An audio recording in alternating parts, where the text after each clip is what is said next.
Every December in Iceland, parents still warn their children about what stalks the snowfields after midnight.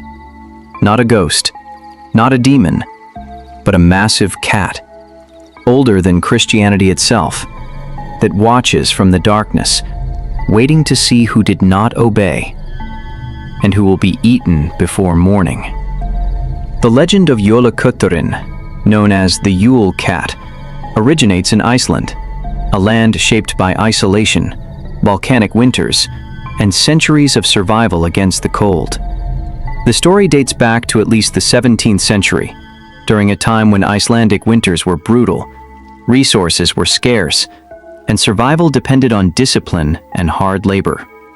Families believed that during the Christmas season, a monstrous cat roamed the countryside, a creature so large it could peer through windows and tower over houses. According to tradition, the Yule Cat would devour anyone who did not receive new clothes by Christmas Eve.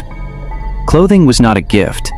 It was proof that you worked hard enough before winter. Those who were lazy were marked. Long before Christmas traditions softened the tale, the Yule Cat was deeply connected to pagan Icelandic beliefs. In Norse folklore, animals were not merely animals. They were vessels of judgment. Cats, especially large black ones, were associated with the goddess Freya, whose chariot was pulled by massive felines. But the Yule Cat was something darker, a corrupted reflection of divine watchers. Villages believed the cat hunted during Yule Night, the longest, coldest nights of the year, when the veil between worlds was thin. Old records describe livestock found torn apart, footprints larger than a man's, scratches carved into frozen doors, windows fogged from the outside, as if something had been breathing. Some legends claimed the cat wasn't born. It was summoned through collective fear and discipline, a living embodiment of punishment. And once it arrived, it had to feed. In the winter of 1898, in a remote farming village near the Skagafjörður region, a family prepared for Yule under heavy snowfall. Their youngest son, Einar, was 9 years old. Unlike his siblings, Einar refused to work the wool sheds.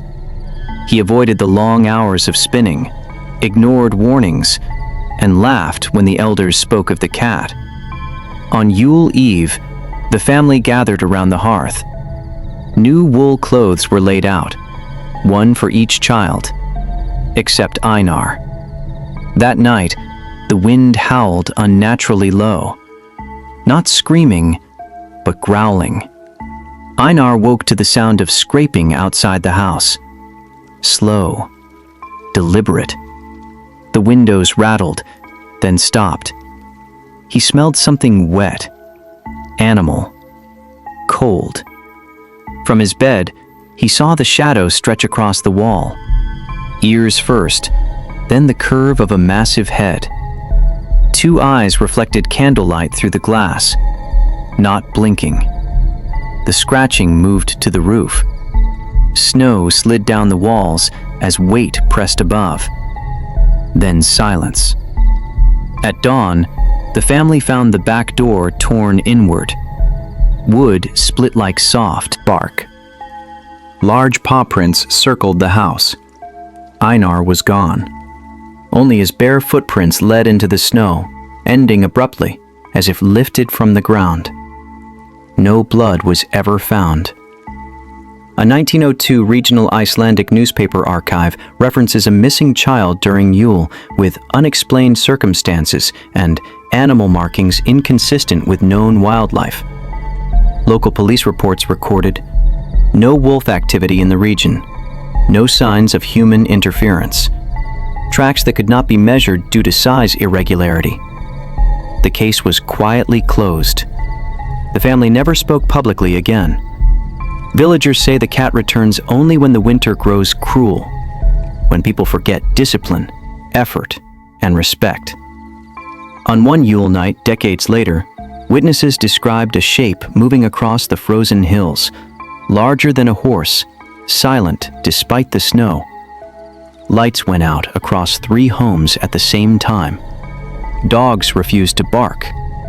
A single voice was heard, not a growl, not a meow, but something between breath and warning. By morning, livestock was gone. The footprints returned. The Yule Cat may have been a fear-based social tool, a story used to enforce productivity and survival in harsh climates. So when Icelandic parents still place new clothes on their children's beds each Christmas, is it tradition or is it protection? Was the Yule Cat just a story or something ancient that still walks the snow, waiting to see who forgot the rules? Tell me what version you believe, and which festival's dark origin should be uncovered next.